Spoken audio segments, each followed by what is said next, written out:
ليه كأس العالم 2026 ممكن يكون أسوأ كأس عالم؟ ده بخلاف إن هو في أمريكا، وطبعا كلنا عارفين أمريكا محبوبة جدا، وده ممكن نعتبروه أول سبب. والفكرة كمان إن إيران هتروح تلعب هناك، وتخيل معسكرهم هيبقى فين؟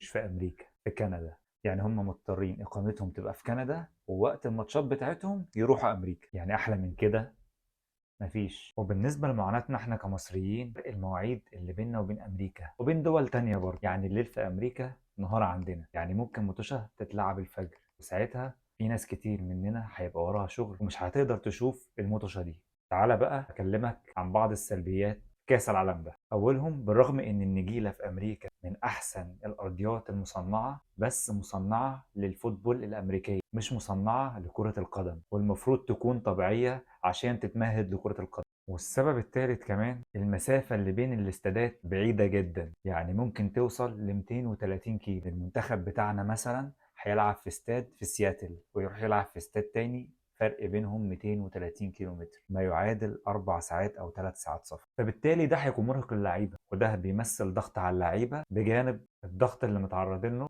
أثناء المباريات. الفكرة كمان الاستاد اللي هيلعبوا فيه يرجعوا تاني لنفس الاستاد اللي لعبوا فيه أول مرة. رابع حاجة معانا، أبو شعر أصفر قال لك إحنا مش هنحددوا أسعار للتذاكر، زي ما بقول لك كده، يخلوا السعر ديناميكي. وايه هو السعر بقى الديناميكي؟ يخلي المباريات اللي عليها اقبال غاليه، المباريات اللي مش عليها اقبال تبقى رخيصه. ده غير طبعا الجو في امريكا ما اقولكش حر جدا، يعني غير الضربات الركنيه وضربات الترجيح، كمان اللعيبه هيجي لها ضربات شمس. الفكرة كمان إن كأس العالم هيتلعب في 3 دول مختلفة، يعني 3 تأشيرات مختلفة، يعني 3 إقامات مختلفة، يعني مجهود وتكاليف زيادة، ممكن توصل ساعات السفر ل5 ساعات. غير إن بعض الدول واجهت مشاكل وتعقيدات عشان تخلص إجراءات التأشيرات بتاعتها، زي العراق والسنغال. كده يكون اللعيبة مش هتواجه تحديات المباريات والخصوم بتاعتها وبس، ده كمان هيواجهوا تحديات خلال إقامتهم في البلد دي. انت بقى قول لي رأيك، شايف ان دي سلبيات وممكن انها تعدي، ولا متفق معايا فعلا ان دي ممكن تكون